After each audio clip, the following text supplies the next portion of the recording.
Good morning everyone. ভেবেছিলাম কথাগুলো দেব, কিন্তু ভয়েস ওভার দেওয়াটাই বেশি ভালো হবে। তাই এই ভিডিওটাতে দেখে মনে হচ্ছে যে আমি কথা বলছি। হ্যাঁ, অ্যাকচুয়ালি কথা বলছিলাম, বাট শেষে ভয়েস ওভারটাই দিলাম। তো যাই হোক, দেখো আরেকজন ল্যাদ খাচ্ছে আর ছুটির দিনে গান বাজাচ্ছে নিজের বক্সে।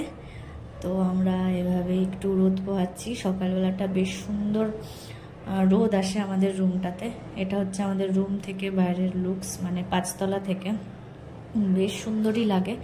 আর এখান থেকে আমরা প্রতিদিন প্লেন যাচ্ছে আসছে দেখতে পাই এবং শব্দও পাই, কিন্তু উড়তে পারি না, গরিব আমরা। তো যাই হোক, এই হচ্ছে। এরপর এখানে যেটা বলছিলাম সেটা হচ্ছে কিছুক্ষণ পর আমার এক ভাই এবং ভাইয়ের গার্লফ্রেন্ড আসার কথা। তো আশা করছি ওরা আসলে আবার একটু লাইভ হব।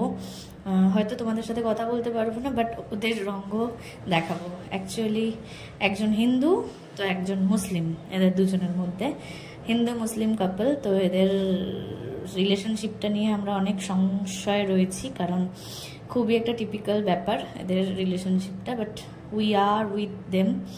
তো ওরা যে ডিসিশনই নিক, ওদের সাথে আমরা অবশ্যই থাকবো। তো ওরা চলে যাওয়ার পর আবার তোমাদের সাথে কথা বলতে এলাম। এই দেখো, আরেকজন ঝুল বারান্দায় বসে ক্লিন শেভ করবে। সে নতুন পেজ ক্রিয়েট করবে, নিজের ডিসিশন নিয়েছে, কারণ সে মুভি দেখতে খুব ভালোবাসে। সে মুভির রিভিউ নিয়ে পেজ তৈরি করবে একটা। তো আমি বললাম অবশ্যই তুমি পারবে। তো কারণ আমাকেও খুব ইন্সপায়ার করেছে এই ইউটিউব পেজটার জন্য, তাই হি ক্যান ডু, আমি জানি।